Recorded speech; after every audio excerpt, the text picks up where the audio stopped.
Hey guys, how are we doing? I apologise if it's a bit dark. I don't know what's going on with my internet. The game won't connect, and I usually use my Xbox as my backlight, and it's quite late when I'm filming this. But we're back, excuse me, on another video from Any News doing Fate Apocrypha character discussions, and we're talking about Cast of Red, Shakespeare. I always thought it was really weird, because I didn't understand what the hell his deal was, and then I wasn't paying too greatly attention to this, what was going on, and then it turns out he's the caster, and he's actually a big deal. So let's see what, and then again, this video is going to be interesting because he didn't do these after the series ended, so I don't know how much he's going to get into it. But let's just do this anyway. Caster of Red, Shakespeare, explain. So, after I pitifully begged you all to vote for the it's cool that they used someone like Shakespeare as a historical character or someone. With like 40-something%. Boom. So good job to us, but to be honest, I really thought that by doing some more research into his character, I'd find out more about his usefulness in the war. But after glancing over some of his abilities, he really is quite useless in almost every aspect. Oh, what? However, it was mentioned twice in episode 22 that Castor would pose the biggest threat to Ruler. Yeah. So hopefully this episode will shed some light on what they were talking about, since Assassin's words did seem as a fairly dire warning. But as always, let's first talk about the Caster class in general, since this is the first Caster we've covered in the series. Oof. The Caster is another one of the cavalry classes known for being a magus and the badass heroic spirit of blade spells works, and man. sorcery. Yeah. As you'd expect, they're usually fairly skilled at magic, which is interesting for Shakespeare's case because he can barely use magic. So let's consider him an exception to the case, and I'll explain why soon. Yeah, okay. But in order to even be considered for the Caster class, you have to be a top-rate mage, an absolute master of sorcery. You basically gotta be Harry Potter. Yeah, so why Shakespeare, of all people? Especially with the part about casters having a severe lack of any physical strength, or really any other attribute other than magecraft. But since the caster really only specializes in one area, they're widely considered to be the weakest of the 7 classes, especially since most of the other classes have some form of magic resistance. If that's the case, though, then how exactly was Shakespeare summoned as the Caster of Red what is if that he can't about? even cast a spell? Yeah. Well, Shakespeare was considered to be a magician in his own right because of his numerous works of English literature that created masterful illusions through the theater rather than through magic. Love it.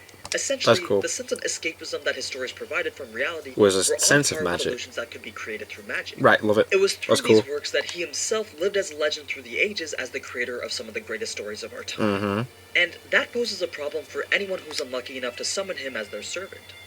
A legend can only alter a servant's abilities so much, and normally it grants them powers in the form of their noble phantasms. So aside from Shakespeare's single noble phantasm and a few class and personal skills, well, how should I put this? In a normal Holy Grail war, he'd be useless as shit. Right, Now, but because don't it's a get all mad team. because I may have just dissed your favorite servant. Luckily for you, this isn't a normal Holy Grail war.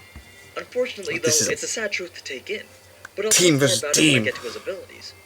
First, even though I'm sure you're all well aware of who he was back when he was alive, I still gotta talk a little bit about him. I know a majority of us would have studied his works during our boring English classes at Of course school, we did. which, by the way, are as useless as you think they are. Damn. But that's aside from the point. What I'm trying to get at is we only know him through his stories like Macbeth and Romeo and Juliet. Yeah. But how many of us really know the man behind the name? Of course, Don't none worry, of us do. this isn't school though, so I'll try to keep this as brief as possible.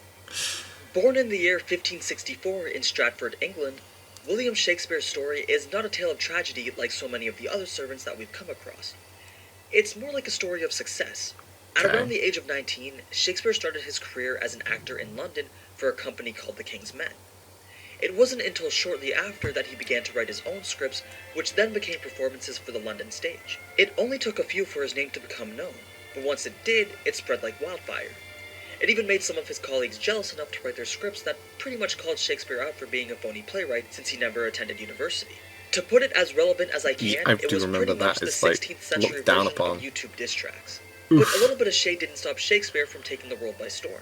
He's like, I'm doing this. Now, I could talk about each of his works and how they progressed his career, but to be honest, I'd probably put you and myself to sleep just talking That's about not necessary for what it is. So instead, let's talk about his motives in the show. Considering Fate Apocrypha's large cast, it's hard to give each one the screen time to fully explain their purpose in the show. Not enough episodes. They can conveniently showcase it through their wish for the Grail, but even Shakespeare said that he himself has no desire for such, but rather just wants to witness and document. He wants to see it all and write it down. It's brilliant, yeah. So, what exactly does he mean by that?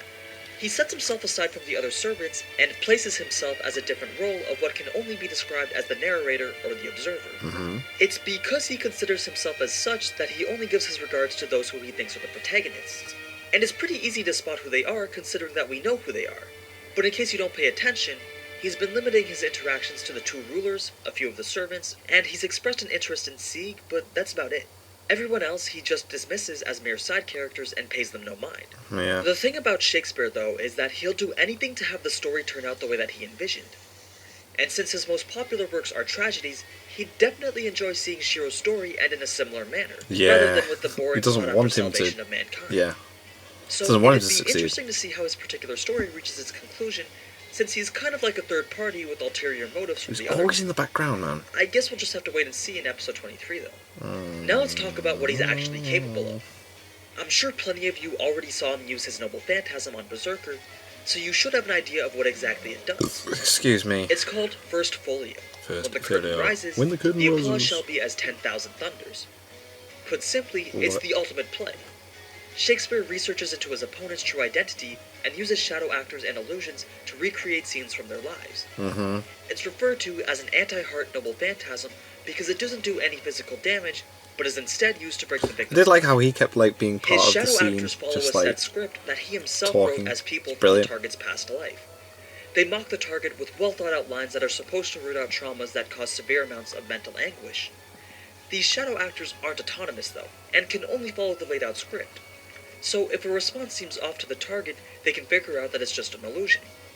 However, considering Shakespeare is the greatest playwright in history, it's very hard to realize that it truly is an illusion. And even if they Alright, did, so it's, it takes his a storytelling is tremendous amount that of good willpower that you to can't break tell out what's of real the or not. The I love it. realism It's of the play hence is why he's a increased caster. even That's brilliant. further when in the Hanging Gardens of Babylon, because it allows some of the shadow actors to give varied responses depending on the target's actions. So they begin to display low levels of intelligence with their ability to react in the play rather than simply follow the script. But as I said, even if it is determined to be an illusion, it's not so easily broken, and a target may still have to endure till the end of the script. Shakespeare also has a fair number of personal skills. The first isn't quite useful in a fight, but it's extremely useful for keeping himself alive. It's called self-preservation, and it basically keeps him away from pretty much all harm as long as he provides some form of protection for his master. Oh, I'm right, not okay. entirely sure how this works, but I guess it allows him to evade having to confront any servant when the time comes, which is pretty handy for helping him maintain his position as the observer. Then he's got what's called the King's Men, cleverly named after the acting company I mentioned that he worked for. That's actually This quite is a clever. cast of Yeah, that's shadow cool. actors. That's really cool. It can be summoned without the activation Really of his noble cool. phantasm. Using like Although history they as don't part of fight, this stuff. they That's can cool. still take the form of the people from the target's past lives and still mess with their head. And just as you'd expect, they can only say what Shakespeare writes for them. Oh. So I guess they're pretty good at making for a diversion or a stalling tactic, but other than incapacitating someone for a little bit, it's not really viable when in a fight to the death. And the final skill that he has is called Enchant, the literary masterpiece Endowment. We actually saw him use this on Shiro's sword, which we saw got pointed out to be a noble phantasm. Now, it could have been easily misunderstood that Shiro, being a ruler in the past, could have a sword as a noble phantasm. But that was actually an item that Shakespeare enchanted to become a noble phantasm. Oh.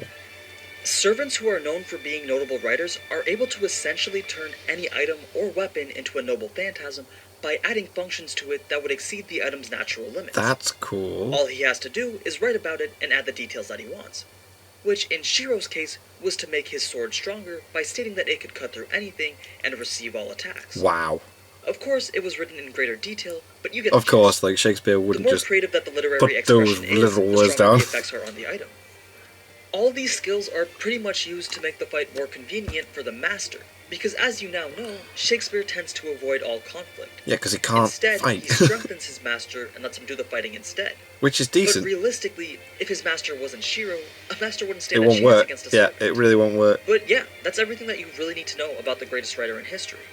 I never thought that Shakespeare would be a character to make an appearance in Fate, but it was a wonderful surprise when I It first was found out. cool, yeah. He's a good change of character from the typical heroic spirits. Yeah, the like, only way that he this gets guy to fully dominated this, grow, or but I was a also the way that he demigod, fights or and no. strives.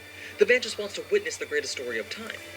But it's also said that since he was an actor, he can't help but try to take the spotlight sometimes and become the main Always protagonist trying of the to story. be seen. So that may be something worth noting when watching episode 23. But I'll leave it at that, and thank you all for watching this video.